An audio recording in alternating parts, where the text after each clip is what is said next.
Air transit airline की flight 236 Toronto से Lisbon की तरफ जा रही थी। ये आधी रात का समा था और जहाज अटलांटिक ओशन के बीचों बीच 39,000 फीट के एल्टीट्यूड पे क्रूज कर रहा था। ये सिचुएशन पायलट्स रोज फेस करते हैं और इसमें कुछ भी एबनॉर्मल जैसा नहीं था। पर जहाज में एक चीज ऐसी थी जो चंद लम्हों में ही सारी सिचुएशन को बदलने वाली थी। यहाँ आपको बताते चलें कि अटलांटिक ओशन के ऊपर 39,000 फीट के एल्टीट्यूड से भी दूर दूर तक जमीन नजर नहीं आती। वहाँ कैप्टन को अचानक मालूम पड़ा कि जहाज का फ्यूल अब खत्म होने वाला है। ये दोनों पायलट्स के लिए एक बहुत ही खौफनाक सिचुएशन थी, क्योंकि अटलांटिक ओशन के ऊपर फ्यूल खत्म होने का सिर्फ एक ही मतलब है और वो है मौत। पेश आया था 23 अगस्त 2001 को टोरंटो पियर्सन एयरपोर्ट पे एयर ट्रांजिट एयरलाइन के एयरबस A330 को टोरंटो से लिस्बन जाने के लिए प्रिपेयर किया जा रहा था। ये 7 घंटे की नॉन स्टॉप फ्लाइट होने वाली थी और इसीलिए इसमें 48 मीट्रिक टन फ्यूल डाला गया और प्रिपरेशन के बाद इसमें बोर्डिंग का अमल शुरू कर दिया गया। इस वक्त लोकल टाइम के हिसाब से रात के 9 बज रहे थे। फ्लाइट 236 में 293 पैसेंजर्स और 2 पायलट समेत 13 क्रू मेंबर्स सवार हो गए। Flight captain 48 years old Robert Piche थे, जिनको 16,000 आवर्स का फ्लाइट एक्सपीरियंस था। फर्स्ट ऑफिसर 28 साला डर्क डीगर थे और इनके पास भी 5,000 घंटों का एक्सपीरियंस था, जिसमें से 400 घंटे इन्होंने यही जहाज एयरबस A330 फ्लाई किया था। जहाज की बात की जाए तो ये उस वक्त का state of the art Airbus का A330 मॉडल था, जो सिर्फ 2 ही साल पुराना था। कुल मिलाकर बात यह है कि ना ही पायलट्स के एक्सपीरियंस में कोई कमी थी और ना ही जहाज में किसी किस्म का कोई फॉल्ट था। तमाम फ्लाइट चेक्स कंप्लीट करने के बाद पायलट्स फ्लाइट 236 को रनवे तक लेके गए और ATC की परमिशन से इन्होंने जहाज को टेक ऑफ कर दिया। टेक ऑफ के बाद पायलट ने जहाज का रुख अटलांटिक ओशन के उस पार लिस्बन की जानिब किया। चंद ही मिनटों में जहाज अपने क्रूजिंग एल्टीट्यूड 39,000 फीट तक जा पहुंचा। अमूमन इस तरह की लॉन्ग फ्लाइट्स पे पायलट्स का ज्यादा काम नहीं होता, क्योंकि ज्यादातर काम ऑटो पायलट सिस्टम ही करता है। पायलट सिर्फ सिचुएशन मॉनिटर करते हैं और कंट्रोल टावर को अपनी लोकेशन और अपडेट से आगाह करते रहते हैं। फ्लाइट 236 को टेक ऑफ किए 4 घंटे गुजर चुके थे।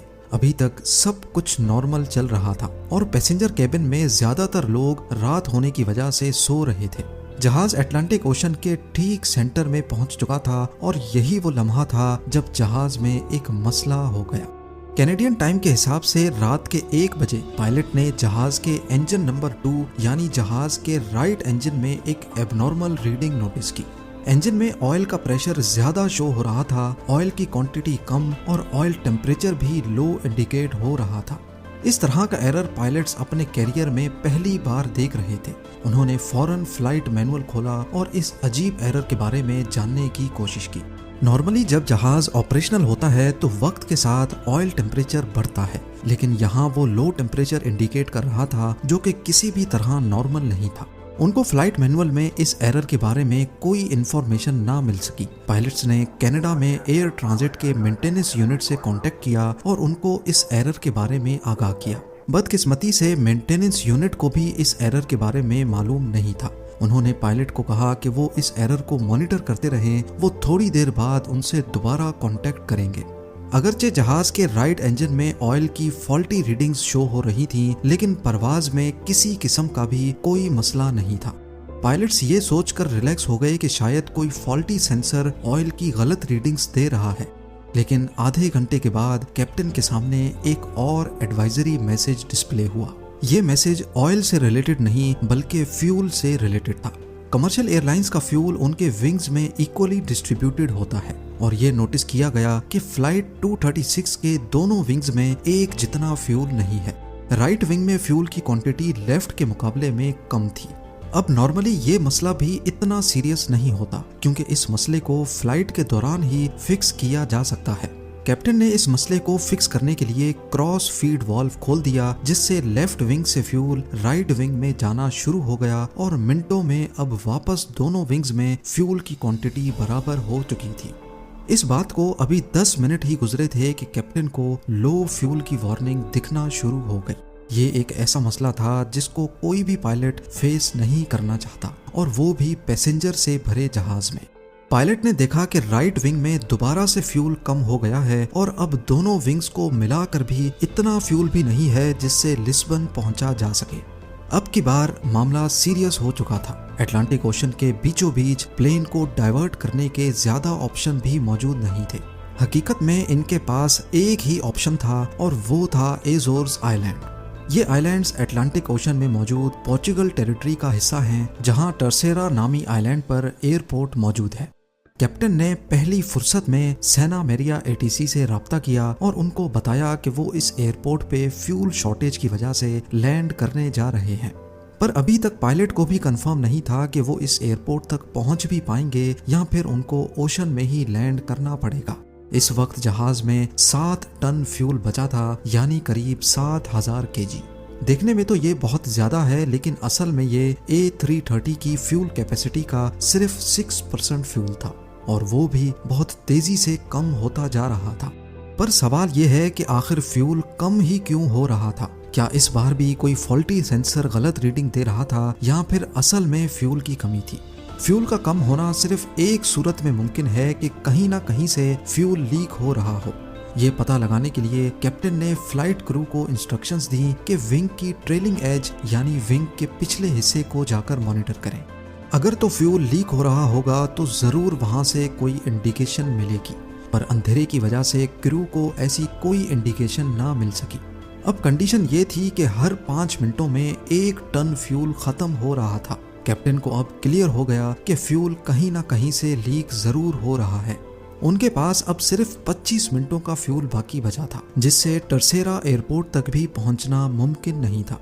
इस दौरान कैप्टन और फर्स्ट ऑफिसर लगातार मेंटेनेंस यूनिट और एटीसी से कांटेक्ट में थे।